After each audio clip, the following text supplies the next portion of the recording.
Stand by for Nick Carter, Master Detective. The Mutual Broadcasting System presents Nick Carter in another of his famous and exciting adventures, starring Lon Clark, The Case of the Perfect Alibi.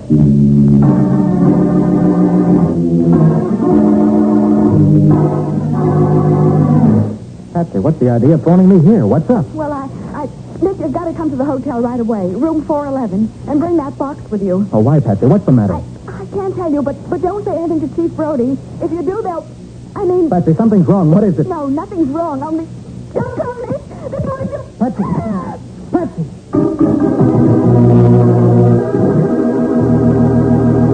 Now, Nick Carter, Master Detective, and the Case of a Perfect Alibi. It is midnight in the little upstate resort town of Lake Hillman. Chief Brody of the local police stands beside a flashy, expensive sedan. Behind the wheel is a dark, heavy-set man wearing a huge diamond on his left hand. His face disfigured by a jacket scar. So I ran through a red light. So what? So you get a ticket, mister. Let's see your driver's license and the car registration. Sure. You fellas think you can come up here from the city and do just about anything you want. I aim to show you different. Yeah. Huh? Oh, the license. Give me it. Robert J. Crane, huh? Hey, you ain't one of the Crane brothers that's mixed up in all them rackets down the city, are you? Am I? Sure you are. Remember last year when that brother of yours got sent to the electric chair for killing an officer? And from what I hear, this fellow Winston's going to get you and the other one before long, too. Yeah? Yes, and good riddance, I say. You take my advice, mister, you'll get out of this town fast. As soon as you've paid your fine. We don't want your kind around here.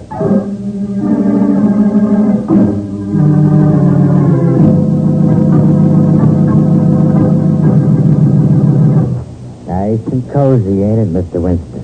Just you and me alone here in your apartment where we can talk without nobody to bother us, huh? I'm not afraid of that gun, Crane. And I'm not afraid of you. Now say what you came to say and get out. Sure, but not for a while yet. This ain't much of a dump for a big shot like you to live in. The DA's office don't pay the special prosecutors so good, huh? I'm satisfied. You like working for glory, huh? I'm working for the satisfaction of wiping out such scum as you, Crane. Murderers and racketeers. Yeah, and making a big name for yourself, too. You and your big campaign to clean up the town. Crane, if you weren't scared, you wouldn't have come here tonight. But it won't do you any good. I'll get you and the rest of your mob, just as I got that gun-crazy kid brother of yours. That's what I come to talk about, Mr. Winston, my brother Johnny. He was a killer, and he got what he deserved. The chair. Yeah, you sent Johnny to the chair just 1 year ago tonight, just at midnight. Now do you know why I'm here? No? Why? It's 1 minute to midnight now, Mr. Winston. And when that clock starts to strike, I'm going to send you the same place you sent my kid brother. You can't bluff me. Why, every cop in town... Cops? You know what I think of cops? I'll show you. Pick up that phone if you want to. Go on, call the cops. See if they can help you. What is this, a trick? Go on, call them. All right, I will. Operator, give me the police, quick. It's midnight, Mr. Winston. Hello, this is Special Prosecutor Winston. Send... Rocky...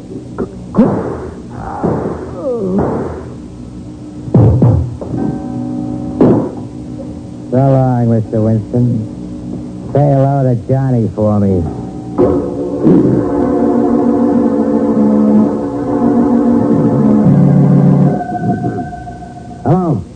Hello, this is Sergeant Matheson, homicide. Sent out a call for Rocky Crane, suspicion of murder. Send a couple of boys to every one of those gambling houses he owns. And send a couple to his apartment. Notify the radio cars to watch out for a 1949 Cadillac sedan. Light gray and loaded down with chromium. License number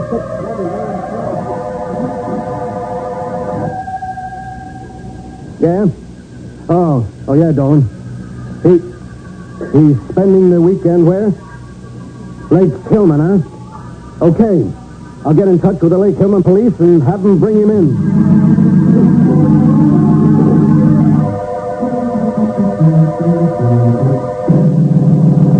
Back, Sarge. What's the idea of dragging me back to town in the middle of the night? Take a look out the window, Rocky. It's morning now. The sun's coming up. So what? What's the beef, Sarge? You were picked up just as you got out of your car in front of the Lake Hillman Hotel. at exactly 13 minutes to 2. That's right. Where had you been? Just out for a little ride. Why? I'll say you'd been out for a ride. You rode back here to the city, bumped off Leonard Winston from the DA's office, You and then mean somebody knocked off Mr. Winston? Well, now, ain't that too bad? It's too bad for you, smart guy. You hated Winston because he sent your brother to the chair. You swore you'd get him for it. Did I, son? Yes, you did. Well, you know how it is. And Winston was making things hot for you now, too. In another month, he'd have closed up every one of those gambling houses of yours and run you out of town. He couldn't have proved nothing on me. Sure, I'm glad he's dead, but I didn't do it. Look, you can't lie out of this one, Rocky. Winston called headquarters just before he was killed. He started to say your name. Besides, I wasn't anywhere near the city last night. Oh, no? You're going to have a tough time making a jury believe that. Besides, it ain't gonna be tough at all. What? Take a look at this. What is it? It's a ticket for running through a red light in Lake Hillman, 150 miles from here, Si. And look at the time on it. 12 o'clock midnight. 12 midnight? What? Why, that's the same time Winston was killed. Yeah, I know. And that traffic ticket proves I was 150 miles away when it happened. Now try to break that alibi, copper. Just try it.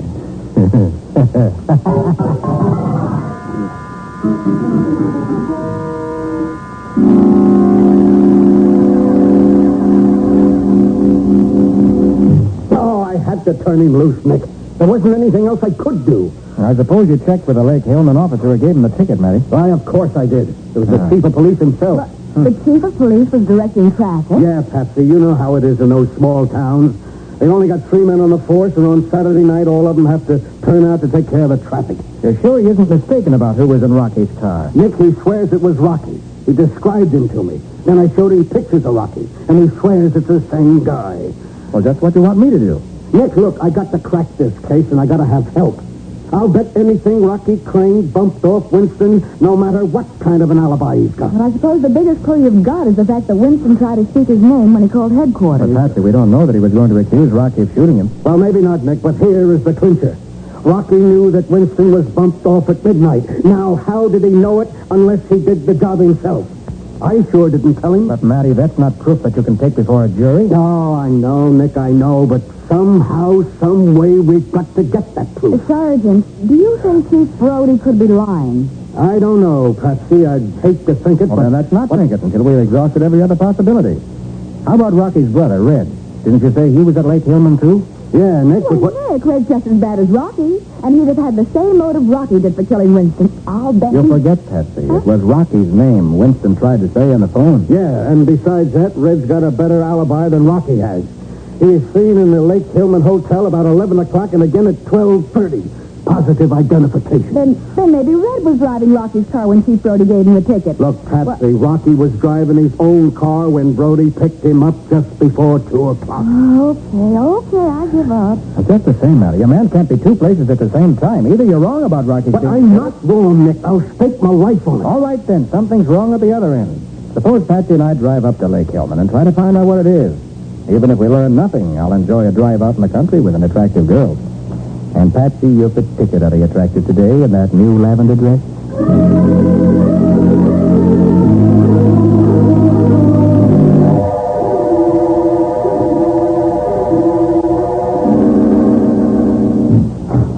Rocky, Jesus, I'm glad to see you. I was afraid something had gone wrong. No, they turned me loose about 2 o'clock this afternoon. You know, where you been all this time? It's after 10 now. I went around to the club for a while. Get your stuff together, Red. I want to pick up the old man. Don't worry about him. I took care of that little matter myself this morning. You what? Sure. After the cops picked you up, this town was buzzing. I thought if the old boy heard anything, he started putting two and two together. You saw it. Since one of you got brains enough to think. I said we'd dump him on the way back to the city, didn't I? Yeah, but suppose he'd have got wise. Suppose he'd gone to the cops. Yeah, maybe you were right at that. Yeah, sure I was. I had him meet me out at the edge of town. Never mind the blueprint. What about his stuff? His stuff? Yeah, his clothes and things. I guess they're still over at that crummy boarding house where he was staying. Why? You mean you didn't have him take all his stuff with him when he left? No, why make him think something was up? You dumb ark, you stupid fat-headed jerk. Take it easy, Rocky. What they got there anyway? A couple of shirts, an extra pair of socks, maybe. And the box, bird brain. Gee, Rocky, I forgot about that. If the cops ever find that box and hook the old man up with us, we're sunk.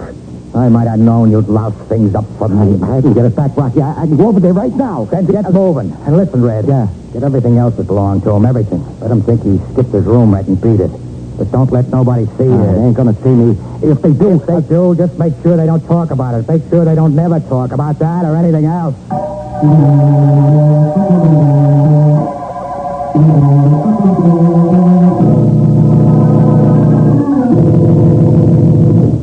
I'm glad you're still in your office, Steve Brody. I'm afraid I'd miss you. You're just lucky, Mr. Carter. Comes 11:30 at night. I'm generally home in bed. What's on your mind? Sergeant Matheson tells me you positively identified Rocky Crane as the man you gave a ticket to at midnight last night. That's right, Carter. But, Chief, the sergeant is just as positive that Rocky Crane killed Winston. Not at midnight last night, he didn't. What makes the sergeant so sure it had to be Rocky? Well, Chief, the motive was revenge. Winston was killed exactly 1 year to the minute after Rocky's brother went through the electric chair for murdering a police officer. What about Well, it? don't you see? If it was revenge, Rocky would want to do it himself. And Matty swears that Winston even tried to give the police Rocky's name. Now, look here, Carter. I hate crooks and killers as much as anybody. But at midnight last night, Rocky Crane was here in Lake Hillman. I saw him. I gave him a ticket for passing the red light at the corner of Main and Elm Street. And he passed that light precisely at 12 o'clock? That's what I said.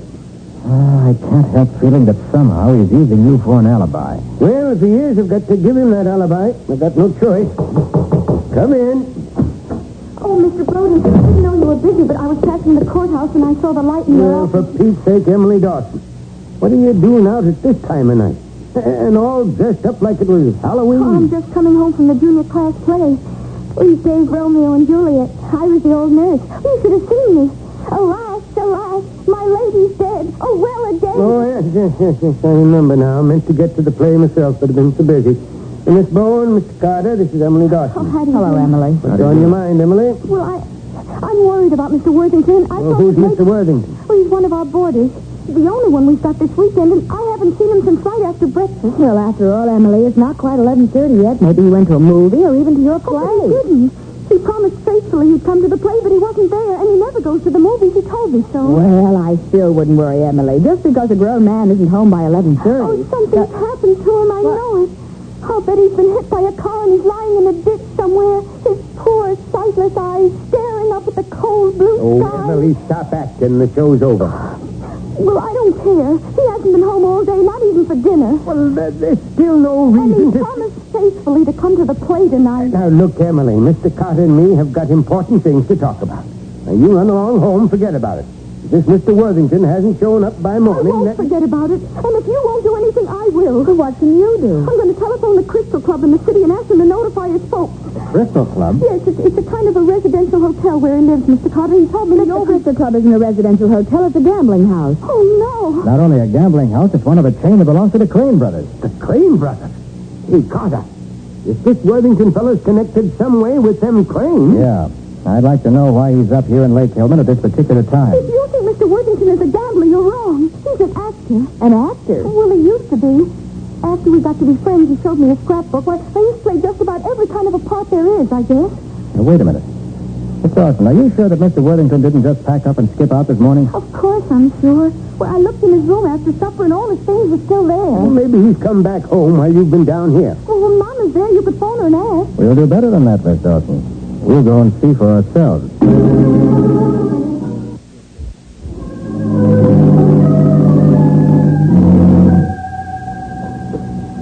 Thanks for calling me up, Susan.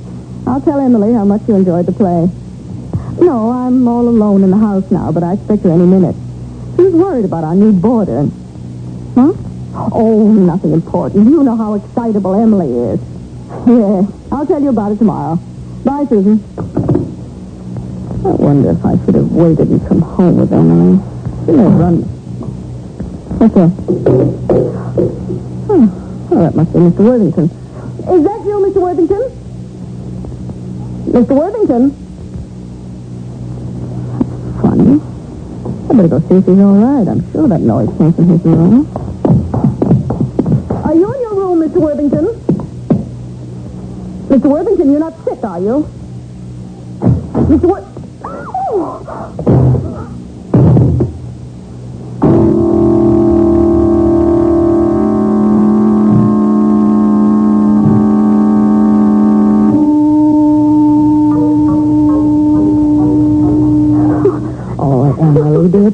stop crying. The doctor says your mother's going to be all right. Then why is she still unconscious? She has a slight concussion from that blow on the head, Emily. In a few days, she'll be as good as ever. But why would anyone want to hurt Mama? She never did anything to anybody in all her life. I'm afraid we'll have to blame your friend, Mr. Worthington, Emily. Mr. Worthington? I don't believe it. Oh, but don't you see, darling, he had some connection with those racketeers. He's such a nice old man. Well, just the same, I'll bet that when your mother regains consciousness, she'll tell us that she went into that room and found him sneaking his things out of the house. Well, Patsy, I'm more inclined to think that it was someone else. Someone who came here for his belongings. Someone who couldn't afford to be seen. But one of the Crane brothers? Maybe. What? And when Mrs. Dawson walked into the room, he socked her and got away. Then Worthington must have had something in his room that would incriminate them, some piece of evidence. Well, if he did, it's not there now. Everything that belonged to him is gone. Well, everything that was in the room is gone. What? I have his makeup box. You do? Yes, sir. Mr. Worthington was just wonderful with makeup, and he promised he'd fix me up to look like an old lady for the Clark play tonight, but he didn't come home, so I went up to his room and got it. Oh, where is it, Emily? Right over here on the mantel. Oh, I wouldn't have kept it or anything like that. I just wanted Let me see the box, please. Oh, yes, sir. I know Mr. Worthington wouldn't have minded my using it. He told me Now, that don't worry, Emily. I'm not blaming you for the box. I'm glad you did. Now, let's see what's in here.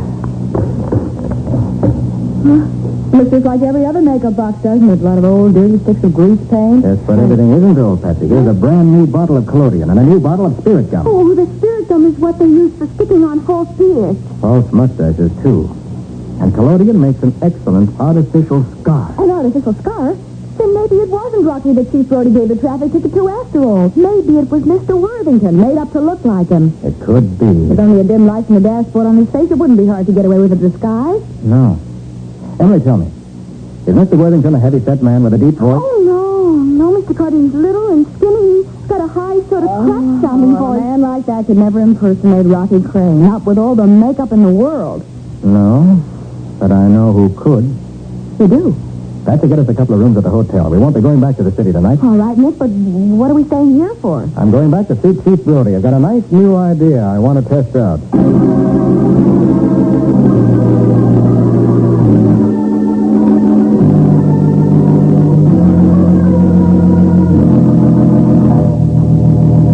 You dumb jerk. The one thing you should have gotten is the one thing you leave there. Oh, they tell you, Rocky, that box wasn't in its room. Then why didn't you search the rest of the house? I would have. But right after I slugged the old lady, I heard Carter and the two dames coming in. I had to beat it out the window. And Carter did find the box. You're sure of that? I told you, didn't I? I hung around outside to see what was going to happen. After about an hour, Carter came out with the box under his arm. I seen it plain under the streetlight. Okay. So he's got the box. So maybe he'll even figure out how we worked it, but that still ain't proof, Red. Sure it ain't, Rocky. That dumb police chief swore he was giving me a ticket at midnight, and a smart lawyer can tie him in knots if he tries to take it back in spite of what... Hey, wait a minute. Yeah? What, Rocky? You didn't touch none of that stuff in the box, did you? There ain't nothing there that might have your fingerprints on it, is there? Well, Come on. Did you touch anything or didn't you? well, the old man had to make me up in the car, and a couple of times I had a hole changed for him. You stupid idiot. Oh, Rocky, what's the matter? What's the idea of socking me like You that? know what you've done? You give them everything they want. You give them all the proof they need to send us both to the chair. Oh, we get the box back. How can we get it back? Tell me that, genius. Hey, that girl that works for Carter. What about her? She's right here in this hotel. She was at the desk signing up for a room when I come in. Look, Hold it. Maybe you got something. Yeah. It just might work. It's got to. Hey, you see? I ain't always so dumb. Get on that phone, Red. Find out what room she's in. Sure, Rocky. Then what, huh? Never mind. You get her room number. I'll take care of the rest.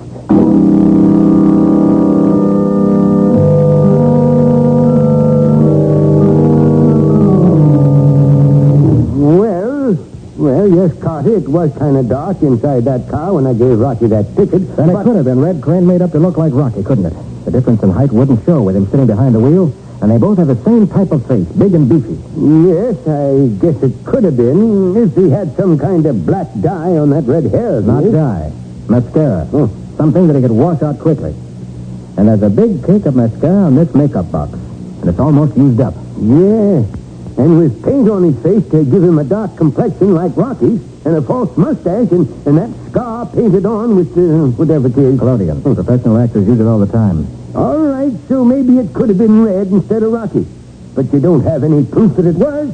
Not a bit of proof. That's why we have to find Worthington's body. If we can't prove that Rocky murdered Winston, perhaps we can prove that Red killed Worthington and that Rocky was an accessory. What makes you so sure anybody killed the old man? Well, why else would he have disappeared without taking his things with him? And besides, he's the only one who could tell what really happened. The Crane boys would never be safe while Worthington was alive. Yes, I see what you mean. But without having any idea where to look for him, it's going to be pretty hard finding the body. No, I don't think so. If they wanted us to think Worthington had run out, they'd hide the body where it wouldn't be likely to be found. Well, sure, There can't be too many places like that near here. No, I guess there ain't. But I can't do anything tonight. It's almost 2 a.m. Well, all right, morning will be all right. But get every man you can on the job. The sooner we get at it. Oh, for the love of Pete, what now? I want to get home and get to bed. Hey, Kilman Police Station, Chief Brody speaking. Chief, this is Patsy Bowen. Oh, hello, Miss Bowen. Is Nick there? Hey, just a minute. You, Carter? Oh, thanks. Yes, Patsy, what's up? Nick, you've got to come to the hotel right away. Room 411, and bring that makeup box with you. Oh, why, Patsy? What's the matter? I can't tell you, but don't say anything to Chief Brody. If you do, they'll... Hey, Patsy, something's wrong. What is it? What is it? Nothing's wrong, but... They're coming, Nick. They're coming to Patsy! Patsy! What's wrong, Carter? You're pale as a ghost. I don't know what's wrong. Let me have that makeup box. Well, sure, but what for? I'm taking it over to the hotel, to room 411.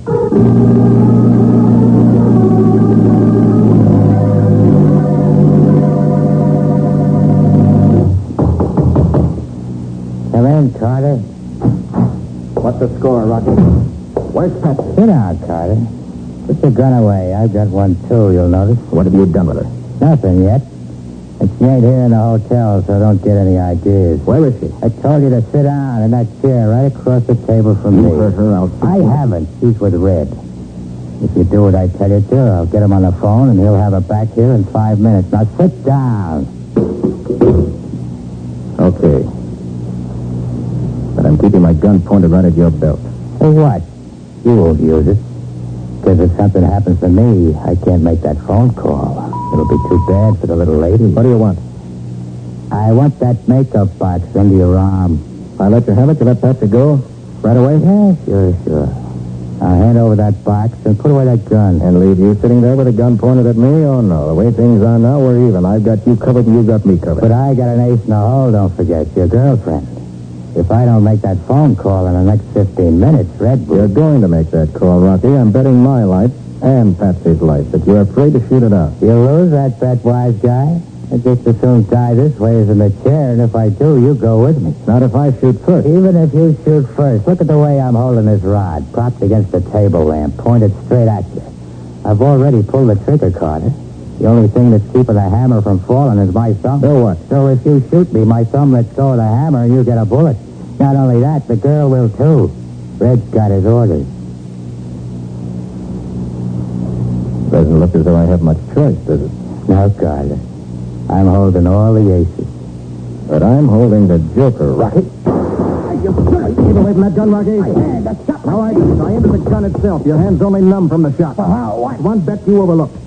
Your gun was propped up and pointed at me, but my bullet knocked it aside and spoiled your aim. Okay, but Red's still got the girl. You're forgetting that. I'm not forgetting anything. You're going to get on that phone and call Red. Ah, no, I ain't. You'd rather have me break your arm? I ain't making any call. Let her die. Don't make it. No, stop. Ready to make that call? Yeah. Let up on my arm. All right, over here to the phone.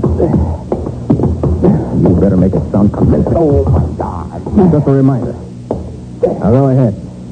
Remember, one wrong lead. I won't try nothing. Okay. Take up that phone. Hello, Des. Give me room 619. No, you were lying. She is here in the hotel. Yeah, Red. Spread your breath for Red. Hello, Red.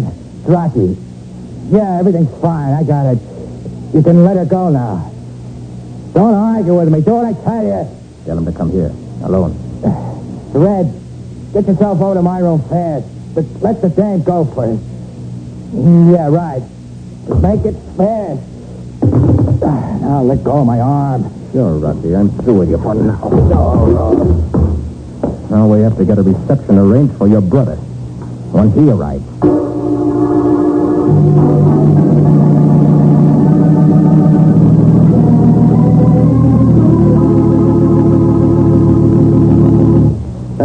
did they find Mr. Worthington's body?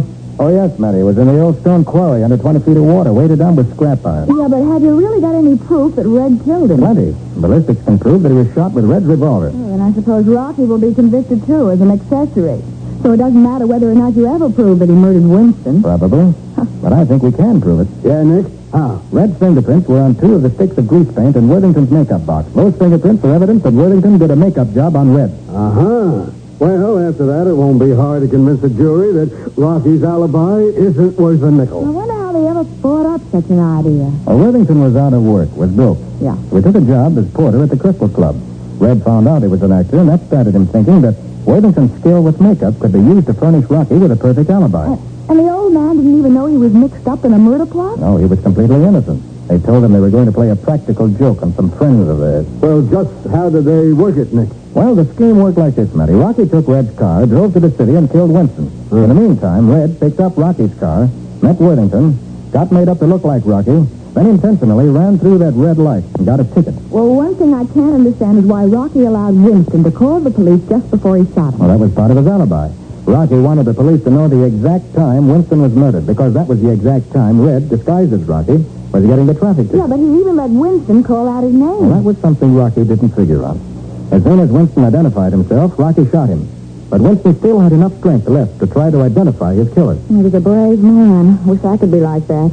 But, you know, when I opened the door to my room and saw Red standing there with a gun, I just froze. I was scared to death. Well, you weren't the only one, Patsy. I had cold chills, wondering if I was going to be in time to save you. Well, at least all this may give Emily Dawson an idea for the next high school play. Yeah? What's that? Another one of Mr. Shakespeare's little masterpieces. The one called All's Well That Ends Well.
Officer.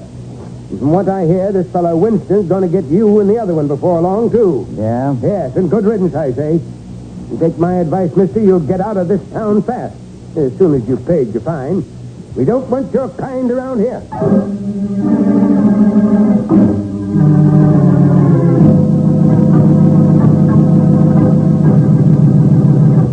Nice and cozy, ain't it, Mr. Winston? Just you and me alone here in your apartment where we can talk without nobody to bother us, huh? I'm not afraid of that gun, Crane. And I'm not afraid of you. Now say what you came to say and get out. Sure, but not for a while yet. This ain't much of a dump for a big shot like you to live in. The DA's office don't pay the special prosecutors so good, huh? Alibi. It is midnight in the little upstate resort town of Lake Hillman. Chief Brody of the local police stands beside a flashy, expensive sedan. Behind the wheel is a dark, heavy-set man wearing a huge diamond on his left hand. His face disfigured by a jacket scar. So I run through a red light. So what? So you get a ticket, mister. Let's see your driver's license and the car registration. Sure. You fellows think you can come up here from the city and do just about anything you want. I aim to show you different. Yeah. Huh? Oh, the license. Give me it. Robert J. Crane, huh? Hey, you ain't one of the Crane brothers that's mixed up in all them rackets down the city, are you? Am I? Sure you are. Remember last year when that brother of yours got sent to the electric chair for killing an... Stand by for Nick Carter, Master Detective. The Mutual Broadcasting System presents Nick Carter in another of his famous and exciting adventures, starring Lon Clark, The Case of the Perfect Alibi.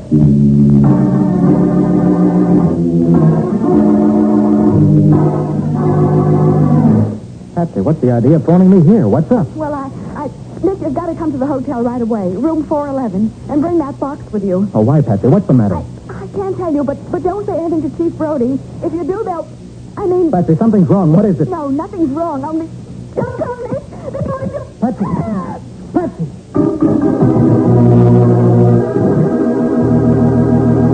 Now, Nick Carter, Master Detective, and the case of a perfect cop in town. Cops, you know what I think of cops? I'll show you. Pick up that phone if you want to. Go on, call the cops. See if they can help you. What is this, a trick? Go on, call them. All right, I will. Operator, give me the police, quick. It's midnight, Mr. Winston. Hello, this is Special Prosecutor Winston. Send... Rocky...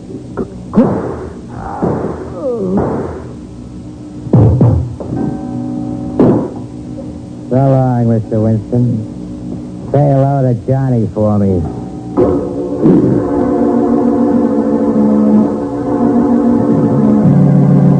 I'm satisfied.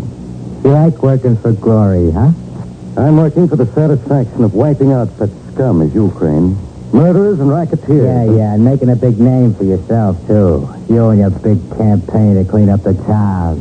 Crane, if you weren't scared, you wouldn't have come here tonight. But it won't do you any good. I'll get you and the rest of your mob, just as I got that gun-crazy kid brother of yours. That's what I come to talk about, Mr. Winston, my brother Johnny. He was a killer, and he got what he deserved. The chair. Yeah, you sent Johnny to the chair just 1 year ago tonight, just at midnight.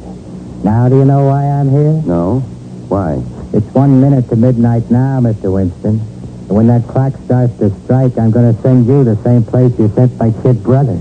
You can't bluff me. Why, every